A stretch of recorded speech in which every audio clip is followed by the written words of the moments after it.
మీ మోకాల నొప్పులకు ఎటువంటి సర్జరీ లేకుండా ఎపియాన్ పెయిన్ క్లినిక్ అందిస్తున్న అత్యాధునిక చికిత్స. Welcome to Suman TV. So జనరల్గా టాటూస్ అందరూ చాలా క్రేజీగా టాటూస్ వేయించుకుంటూ ఉంటారు. అయితే ఈ టాటూస్ వల్ల కొన్ని దుష్పరిణామాలు ఉన్నాయి, సైడ్ ఎఫెక్ట్స్ ఉంటాయి, కొన్ని అనారోగ్య సమస్యలు వస్తాయి, ఇలా చెప్తూ ఉంటారు. అయితే దీనివల్ల క్యాన్సర్ కూడా వస్తుంది టాటూస్ వేయించుకున్నా లేదా ఆ వేసిన టాటూస్ తీయించుకున్నా అంటున్నారు. వాస్తవం ఎంత, ఎలాంటి జాగ్రత్తలు తీసుకోవాలి, ఎలాంటి క్యాన్సర్ వచ్చే అవకాశం ఉంది, పూర్తి వివరాలు తెలుసుకుందాం. మనతో పాటు ప్రముఖ క్యాన్సర్ వైద్య నిపుణులు డాక్టర్ ప్రశాంత్ గారు ఉన్నారు. డాక్టర్ గారు నమస్తే అండి. నమస్తే అండి. టాటూ అనేది ఒక చాలా క్రేజ్ అయిపోయింది. దేవుడు టాటూస్ వేసుకుంటారు, పేర్లు వేసుకుంటారు. అయితే ఎక్కడ తేడా వచ్చి అది క్యాన్సర్ అవుతుంది? చాలా మంచి క్వశ్చన్ అడిగారండి. యాక్చువల్గా టాటూస్ అనేది మన వెస్టర్న్ కంట్రీస్లో ఎక్కువ ట్రెండ్. మామూలుగా స్టడీస్లో 1 in 3 ముగ్గురులో ఒకరు వాళ్ళు వేసుకునే వాళ్ళు. మన దగ్గర ఇది వరకు పాతకాలంలో తక్కువ ఉండే, బట్ ఇప్పుడు న్యూ జనరేషన్ ఏంటంటే యంగ్స్టర్స్లో ఆ క్రేజ్ ఎక్కువ ఉంది. టాటూస్ అనేది డెఫినెట్గా ఎక్కువ మంది వేయించుకుంటున్నారు. బట్ గుడ్ థింగ్ ఏంటంటే ఇప్పుడు ప్రాపర్ దానికంటూ స్టూడియోస్ అని ఒక సిస్టమ్, ఇది వరకు ఏంటంటే రోడ్ సైడ్ అక్కడ వేసేవాళ్ళు అనమాట. ఇప్పుడు ఏంటంటే ప్రాపర్గా ఒక హెల్తీ అట్మాస్ఫియర్లో, I mean to say hygienic కండిషన్స్లో వేస్తున్నారు. That's a good thing. Tattoos వాడకం వల్ల కొన్ని రకాల క్యాన్సర్, ఎస్పెషలీ లింఫోమా అని ఒక రకమైన క్యాన్సర్, అది 1 or 2 స్టడీస్లో వచ్చింది. ఎస్పెషలీ డెన్మార్క్ స్టడీ రీసెంట్ వచ్చింది. అది కూడా ఛాన్సెస్ కొంచెం ఎక్కువ అనమాట, 20%. అంటే ఓవరాల్గా లైఫ్ అది క్యాన్సర్ వచ్చే ఛాన్సెస్ 1 to 2% ఉంటే దాంట్లో 20%. చాలా అది 1-2 స్టడీస్లోనే క్యాన్సర్ వచ్చే ఛాన్సెస్ ఉంటుంది, కొంచెం రిస్క్ ఎక్కువ అని ఉంది. But if you ask me, అంటే మామూలుగా స్మోకింగ్ వల్ల లంగ్ క్యాన్సర్ వస్తుంది, టొబాకో వల్ల అంత అసోసియేషన్ ఉందా అంటే డెఫినెట్గా లేదనమాట. అంటే లెవెల్ 1 ఇది అంటారు, కార్సినోజన్ అంటారు అనమాట. ఆ లెవెల్లో అయితే అసోసియేషన్ అయితే లేదు. ఇది కార్సినోజన్ అనడానికి ఆ టాటూ కలరా లేకపోతే నీడిల్సా, ఎట్లా ఏం చెప్తామో మనము? దాంట్లో ఉన్న కెమికల్స్ అండి. దాంట్లో ఏంటంటే హెవీ మెటల్స్ ఉంటుంది అనమాట. మనకి ఆ కలర్ కామన్ గా గ్రీన్ ఉంటుంది, గ్రీనే కాకుండా బ్లూ ఉండొచ్చు, రెడ్ ఉండొచ్చు, రకరకాల కాడ్మియం కానీ, లెడ్ కానీ, ఆర్సనిక్, ఇట్లా కొన్ని హెవీ మెటల్స్ ఉంటుంది అనమాట. ఇవే కాకుండా కొన్ని కెమికల్స్ ఉంటాయి, లైక్ ఆరోమాటిక్ హైడ్రోకార్బన్స్ అని, ఇట్లా కొన్ని రకాల కెమికల్స్ ఉంటాయి. అవి ఏంటంటే ఈ డిఎన్ఏ మ్యూటేషన్ చేసే ఛాన్సెస్ ఉంటుంది అనమాట. అంటే సింపుల్ గా చెప్పాలంటే జెన్యు డిఎన్ఏ మీద యాక్ట్ చేస్తుంది. ఏ క్యాన్సర్ కైనా ఆ డిఎన్ఏ డ్యామేజ్ అనేది కంపల్సరీ అనమాట. సో అవి చేయొచ్చు అని కొన్ని స్టడీస్ లో తెలిసింది అనమాట. సో కామన్ గా ఏంటంటే మనం ఏదైతే ఆ కెమికల్స్ మనం ఇంజెక్ట్ చేస్తామో అది డెర్మిస్ అనమాట. స్కిన్ లో లేయర్స్ ఉంటాయి, ఒక ఎపిడెర్మిస్, డెర్మిస్. ఆ డెర్మిస్ లో అయితే అవి అక్యుములేట్ అవుతాయి, అది పర్మనెంట్ గా ఉండిపోతాయి. అది ఫారిన్ బాడీ ఉంటే బాడీ అనేది రియాక్ట్ అవుతుంది, అది మన బాడీలో ఉండేది కాదు. ఎట్లాగైతే బ్యాక్టీరియా, ఫంగస్, ఏదైనా ఫారిన్ పార్టికల్స్ ఏదో ఉంటే బాడీ ఏంటంటే మన ఇమ్యూన్ సిస్టమ్ అనేది దాని మీద యాక్ట్ చేస్తుంది, దాన్ని నాశనం చేయడానికి ప్రయత్నం చేస్తుంది. అట్లాగే ఈ మనం ఇచ్చే ఈ వాట్ ఎవర్ కెమికల్స్ ఏంటంటే ఆ లింఫ్ నోడ్స్ అంటారు, లింఫ్ గ్లాండ్స్ అని ఉంటాయి, బాడీ అంతా ఉంటుంది. అందులో అక్యుములేట్ అయ్యి over a period of time అది ఇన్ఫ్లమేషన్, క్రానిక్ ఇన్ఫ్లమేషన్గా అయ్యి క్యాన్సర్ వచ్చేదానికి ఛాన్స్ ఉంది అని వెరీ 1 or 2 స్టడీస్లోనే బయటపడింది. బట్ మీరు నన్ను అడిగితే గ్యారంటీగా కాజ్ చేస్తుందా, రిస్క్ ఉందా అంటే డెఫినెట్గా ఏ స్టడీస్లో అయితే టాటూస్ వాడకంకి క్యాన్సర్కి డైరెక్ట్ లింక్ అయితే లేదు. ఏదో ఒక చిన్న టాటూ వేసుకుంటే ఉండదేమో కానీ చాలా మంది ఇప్పుడు వెస్ట్రన్ కంట్రీస్, ఇది వెస్ట్రన్ కల్చర్ అని మీరు అన్నారు, కానీ ఇప్పుడు అది మన కల్చర్ అయిపోయింది. ఎవరు చూసినా ఒంటి నిండా టాటూస్ వేసుకోవడం, మళ్ళీ దాన్ని నచ్చినప్పుడు మళ్ళీ వాటిని తీసేయడం. అసలు వేసుకున్న దానికన్నా తీయించేసేదానికే ఇంకా ఎక్కువ రిస్క్ ఉంటుందేమో అనిపిస్తుంది. తీసినప్పుడు ఏమవుద్దంటే అది లేజర్ ద్వారా తీస్తారండి. ఆ లేజర్ ద్వారా తీసినప్పుడు ఏంటంటే కెమికల్ ఏదైతే ఉందో దాన్ని బ్రేక్ డౌన్ చేస్తారు ఆ లేజర్ ఇవ్వడం వల్ల. దానివల్ల ఆ బ్రేక్ అయిన కెమికల్స్ బాడీలో అక్యుములేట్ అవుతే సేమ్ అనమాట, అది ఒక ఫారిన్ బాడీ, అది దాన్ని నాశనం చేయడానికి మన మ్యాక్రోఫేజెస్ అన్ని వేరే కణాలు ఉంటాయి అనమాట దానికంటూ. సో అవి వాటి మీద యాక్ట్ చేస్తుంది. బట్ తీయడం వల్ల కూడా క్యాన్సర్ వస్తుందని ఏ స్టడీ అయితే లేదండి. బట్ ఓవరాల్ మీరు నన్ను అడిగితే టాటూస్ హెల్తీయా, ఏమన్నా రిస్క్ ఉందంటే డెఫినెట్గా ఈ క్యాన్సర్ వచ్చే రిస్క్ కన్నా ఇన్ఫెక్షన్ వచ్చే రిస్క్ ఎక్కువ ఉంటుంది. ఎందుకంటే పాత రోజుల్లో ఏంటంటే ఇది వరకు హైజీనిక్ కండిషన్స్ అయితే ఇది వరకు ఒకే నీడిల్ అందరికీ యూజ్ చేసేవాళ్ళు. దానివల్ల వాళ్ళకి హెచ్ఐవి వచ్చే రిస్క్ ఎక్కువ ఉంటుంది, hepatitis B infection, hepatitis C infection, ఇట్లా కొన్ని ఇన్ఫెక్షన్స్ వచ్చేదానికి ఛాన్సెస్ ఎక్కువ ఉంటాయి. సో ఒకవేళ మీరు నన్ను అడిగితే టాటూస్ వేసుకోవాలంటే మంచి రెప్యూటెడ్ సేఫ్టీ ఎన్విరాన్మెంట్లో వేసుకోండి.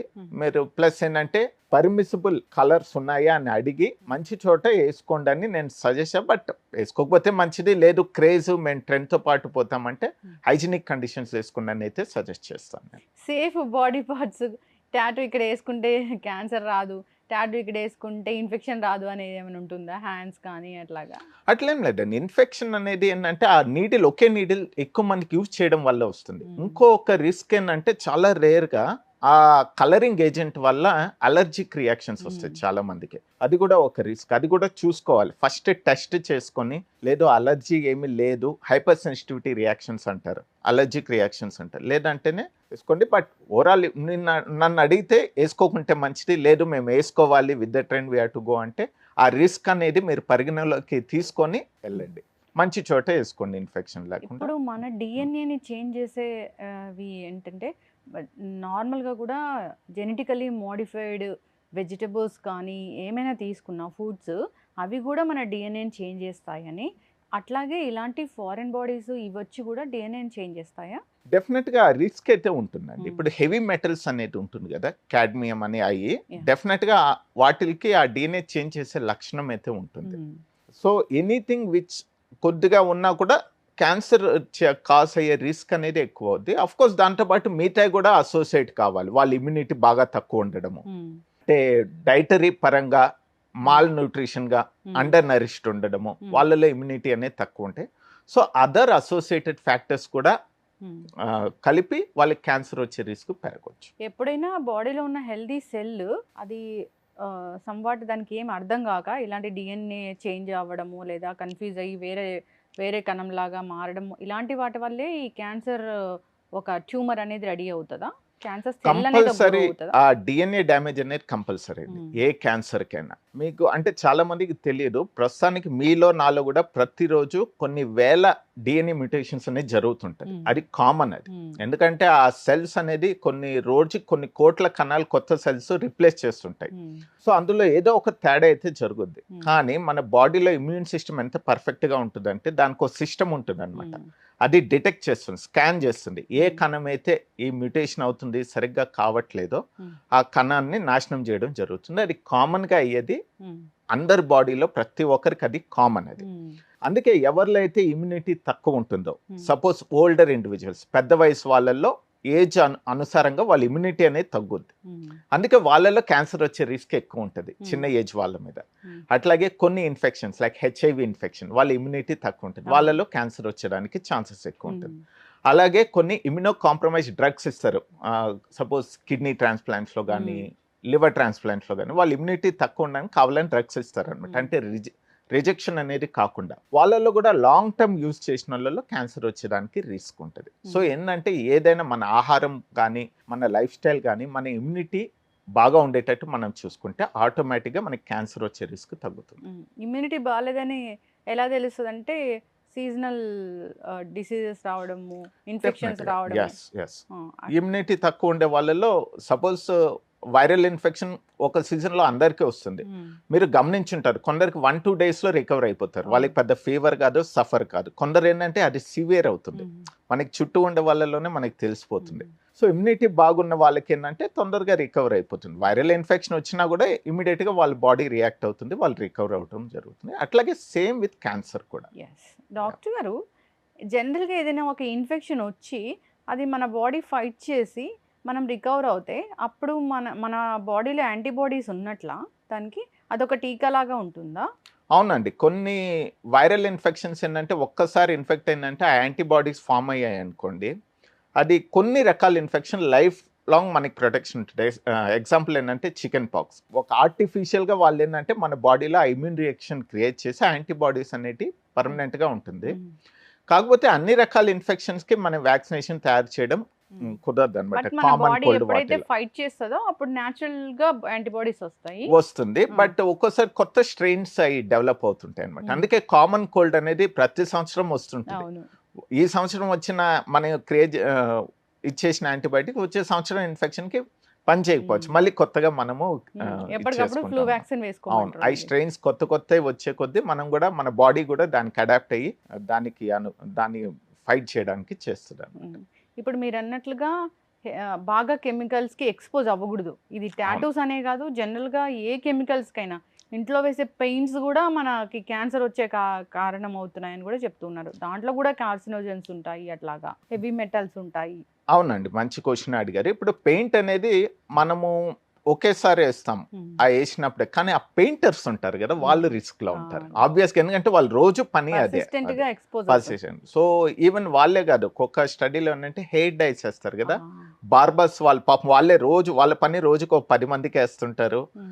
సో వాళ్ళకి కొంచెం రిస్క్ అనేది ఎక్కువ ఉంటుందండి. ఓ అంటే జుట్టుకేస్తే క్యాన్సర్ రాదు, ఇన్హేల్ చేస్తే క్యాన్సర్ ఆబ్వియస్ గా ఇది అబ్సార్బ్ అవుతుందండి. అందుకే వాళ్ళు కొన్ని ప్రొటెక్షన్స్ తీసుకోవాలి, కంపల్సరీ గ్లౌస్ వేసుకోవాలి. డై వేసేటప్పుడు కొంచెం వెంటిలేషన్ బాగుండేటట్టు చూసుకోవాలి, లేదంటే అది వాళ్ళు పీల్చడము అది అవుద్ది. ప్లస్ ట్రూ స్కిన్ కూడా వెరీ స్మాల్ పార్టికల్స్ అండి అబ్సార్బ్ అవుతుంది. ప్లస్ ఎవరైతే డై వేసుకుంటారో ప్రిఫరబ్లీ నేచురల్ గా ఉండేటంటే హెన్నాగా వేసుకోవడం మంచిది. ఎందుకంటే డెఫినెట్ గా వీటిల్లో కూడా కెమికల్స్ అనేటివి ఉంటాయండి. అవి అబ్సార్బ్ అంటే ఎప్పుడో ఒకసారి వేసుకుంటే మంచిది, పర్మనెంట్ గా వేసుకోవడం అవాయిడ్ చేసుకుంటే మంచిది. లేదు పర్మనెంట్ గా వేసుకోవాల్సి వస్తే బెటర్ చూస్ న్యాచురల్ ప్రోడక్ట్స్. ఇప్పుడు జుట్టుకేసుకునే రంగు కూడా అది ఒక డెఫినెట్ మీకు 2 టైప్స్ వస్తాయి కదా, హెన్నా అనే నేచురల్ వస్తుంది, ఇంకోటి ఆర్టిఫిషియల్ కెమికల్ ఏజెంట్. జాగ్రత్తలు తీసుకోవాలని చెప్దాం డాక్టర్ గారు. అసలు కాదేది క్యాన్సర్ అనర్హం అన్నట్లుగా ఉంది. సో ఎవ్రీథింగ్ ఈజ్ ఈ కార్సినోజెన్ క్యాన్సర్ కారకం అవుతుంది అని చెప్తూనే ఉన్నారు. ఒక నెయిల్ పాలిష్ దగ్గర నుంచి లిప్స్టిక్ దగ్గర నుంచి పౌడర్స్ అయితే ఒక పెద్ద యుద్ధమే జరిగింది. చిన్న పిల్లలకు వాడే పౌడర్లో కూడా క్యాన్సర్ కారకాలు ఉన్నాయని తెలిసిన ఉదంతం మనం చూసాము. జాగ్రత్తలు తీసుకోవాలి, న్యాచురల్ వేస్లో మన జీవన విధానం ఉండాలి, ఆర్గానిక్ వైపు వెళ్తే మంచిది. వీళ్ళున్నంత వరకు ఎక్స్పోజర్ తగ్గించుకోండి, ఇమ్యూనిటీ బాగుండేటట్టు చూసుకోండి, గుడ్ లైఫ్ స్టైల్ అంతే. ఈ టాటూస్ చెప్పలేము, అది ఒక నీడిల్ ఉంటుంది, దాంట్లో కలర్ ఉంటుంది, చాలా చాలా ఇయర్స్ వరకు మనం తీసేంత వరకు అది పోదు, పర్మనెంట్ కదండి టాటూ అనేది. ఎందుకంటే డెర్మిట్స్ లో ఉంటుంది స్కిన్ లేయర్ లో, అది పర్మనెంట్ ఉంటుంది. మనము ఒక ఆర్టిఫిషియల్ కలర్ ని ఇంజెక్ట్ చేస్తున్నట్లే అది. జాగ్రత్తలు తీసుకోవాలని కోరుకున్నాం డాక్టర్ గారు. చాలా చక్కటి ఇన్ఫర్మేషన్. ధన్యవాదాలు.